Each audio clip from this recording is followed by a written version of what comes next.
Bon, voici donc ce détecteur pour animaux qui est livré dans cette boîte-là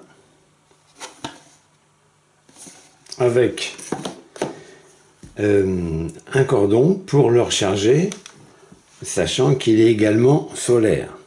Mais quand il n'y a pas beaucoup de soleil, on peut le recharger avec ce cordon-là. D'une part, avec cette prise que l'on enfonce derrière l'appareil, ici. Voilà. Après utilisation, évidemment, il faut bien remettre ce petit capuchon en caoutchouc pour éviter que la pluie ne rentre à l'intérieur. Voilà. Et à l'autre bout du cordon, une prise classique USB-A à brancher sur les secteurs avec un adaptateur, évidemment. Il peut être accroché. Ici, on a les deux évidements qui sont prévus pour cela. Et il peut aussi être inséré dans le sol. Voilà. Alors, on a un piquet ici qui est livré en 3 parties. Là, j'ai assemblé les 3 parties ensemble. La hauteur totale fait 36 cm.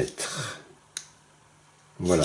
Mais on n'est pas obligé de mettre les 3 parties. Voilà. Donc, on va enlever les éléments un par un. Voilà. On retrouve les 3 parties. On peut éventuellement seulement mettre cette partie-là, avec la partie en forme de pointe pour le mettre en terre, évidemment. On peut le mettre tout seul. Ah ben non, on peut pas. Ah bah si, si. Oui, il faut enlever ça, oui. Il faut enlever ce petit raccord à ce moment-là. D'accord, oui, le petit raccord qui était déjà...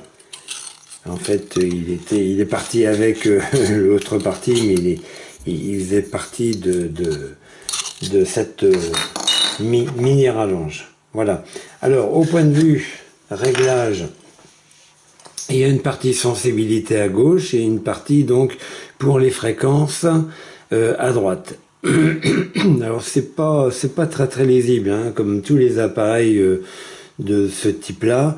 Moi, je mets toujours d'une part la sensibilité au maximum. Voilà, comme ça, je suis tranquille. Alors ici, on a 5 positions. On a la position 0. Bon, c'est quand l'appareil est éteint. On passe en mode 1. Hop. On entend un petit déclic.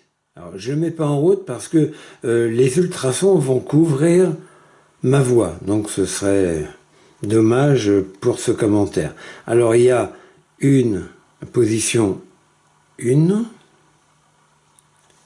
2 ici, 3 ici. C'est pour les fréquences. Alors, je ne vais pas m'étendre de toute façon parce que le site du vendeur, enfin le site Amazon du vendeur l'explique assez bien.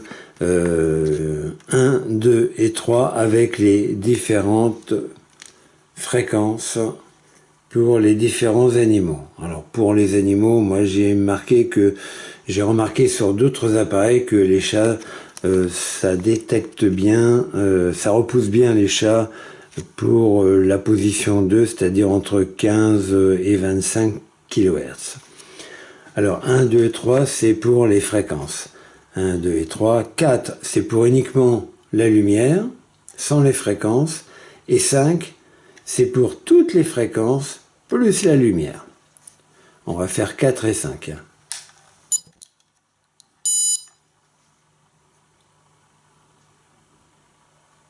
4.